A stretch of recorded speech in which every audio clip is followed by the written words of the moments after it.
What is up, RPG nerds? This is your man Chad, aka James Arnold Taylor from RPG Ranked. And in this video, I will be making a ranking of all the blue magic in Final Fantasy VIII. If you enjoy RPGs, please be sure to check out some other videos after this video. And of course, before we actually get into the ranking of this video, a special shout out to Yehan Tan as well as Alan Avery for providing the gameplay in this video. Now, without further ado, let's get into the ranking. So the first on this list is number 16 is going to be Ultra Waves.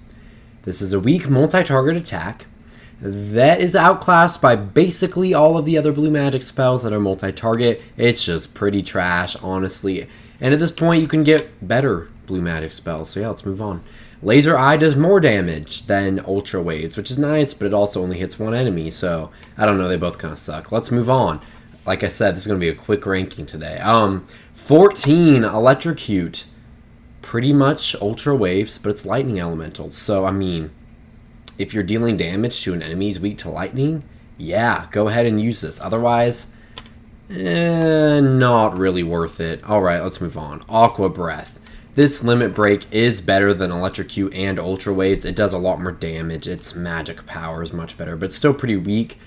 And if you use it against an enemy weak to water, it might be okay earlier in the game, but Alright, this is going to be the first unique ability on the list. That's going to be Acid. It is interesting, but it's not that amazing. It does damage to one enemy and inflicts an array of status ailments on them, but it's basically just worse than Bad Breath, which is later on this list. Ray Bomb is another generic multi-target attack, but it's quite a bit better than Aqua Breath again, so I don't really have much to say, but it's pretty good. Pretty good. Alright, next is Gatling Gun, the second best single target blue magic, and it's a physical attack, not a magical attack, which is nice. It has a decent limit break, but I mean, if you're going to be doing single target damage, use Squalor Zell, just please. Alright, Homing Laser is the best single target blue magic spell, but it still can only do 9,999 damage, so just like the last one, pretty weak. Fire Breath. Second strongest multi-target blue magic in the game, and it hits for fire damage. So, unlike Aqua damage, which is like a pretty rare weakness, Fire Breath is going to be a stronger attack. And yeah, it has a higher magic power too, which is kind of interesting. So this one's just really good for enemies that are weak to fire, and for enemies that you should be hitting with magic. Yeah. Alright, let's move on to the next one. Level ? Death. So it's kind of cool because if you manipulate your crisis level, you can basically kill like all the enemies in the game. But, I mean, it's unique and it's not too bad, but like seriously, why? Just kill an enemy. Don't risk having no idea what your crisis level is. And like, depending on your crisis level, it might just not even have a chance of killing him. Like, yeah. Let's move on to number 6. That is going to be Micro Missiles. There are actually quite a few uses for this ability. So like the Tonberry can be brought down with Micro Missiles, which makes it really good if you want to get the Tonberry summoned like right away and you are bad.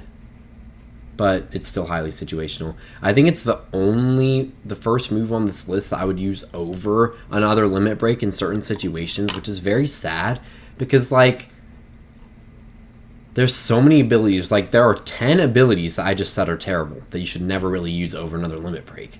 And although this one's situational, there are a few times I would use it. Alright, the next one is the strongest damaging blue magic in the game, Shockwave Pulsar. It's very difficult to obtain, and yes, it can break the damage limit, but by this point, almost all the, like, not even almost all, other than Selphie, like, you're going to do more damage with any other character.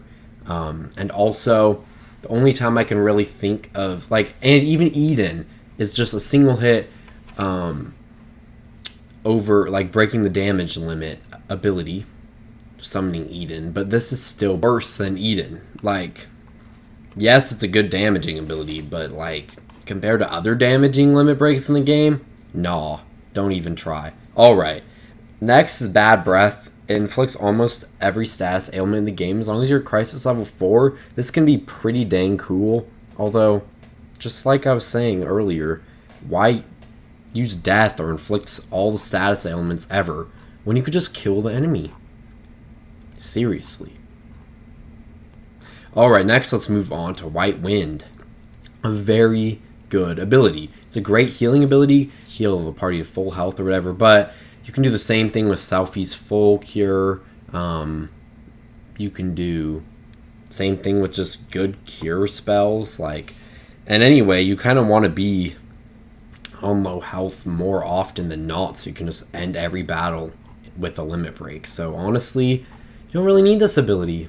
Don't really need this ability. Next is Mighty Guard, which is very, very good if you're on a high crisis level.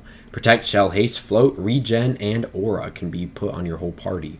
Saves a whole lot of trouble in trying to buff up the team, as casting these spells individually is kind of annoying. So if you can guarantee being in crisis level 4, this can make Quistis actually a pretty good character.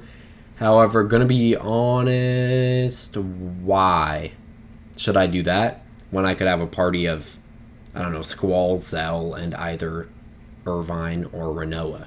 I can just be doing so much damage here. Wasting a turn, wasting a whole party slot just for Mighty Guard is not really worth it when you can just cast these spells individually, even if it does take a bit more time. And then, of course, last is going to be Degenerator, the one blue magic on this list that I actually would put Quistis in my party for. It kills almost any enemy in one use. It's just a very good instant death spell. I don't know why level ? Death exists when this is just this good. And it is a lot less time consuming to grind than Renzozuken, Angel Wing, Duel, or Shot. So it is a nice ability when you're grinding enemies or grinding drops, like the Malboros. Oh my gosh, if you didn't have Degenerator, it would be so annoying. So yeah, White Wind and Mighty Guard and Degenerator are truly the only limit breaks that I really think are worth using with Quistis. The other ones are just all pretty trash still. Honestly, this is just more for fun. You really shouldn't really have Quistis in your party unless 1, you're grinding, or 2, you think she's hot for some twisted reason. But anyway, thank you guys all for watching this video. If you enjoyed this video, check out some other videos on the channel. And now that Octopath Traveler 2, all that crap is done, I finally can just make whatever videos I want. So look forward to some random crap videos. Thank you guys all for watching and have a fantastic day. Peace out, RPG nerds.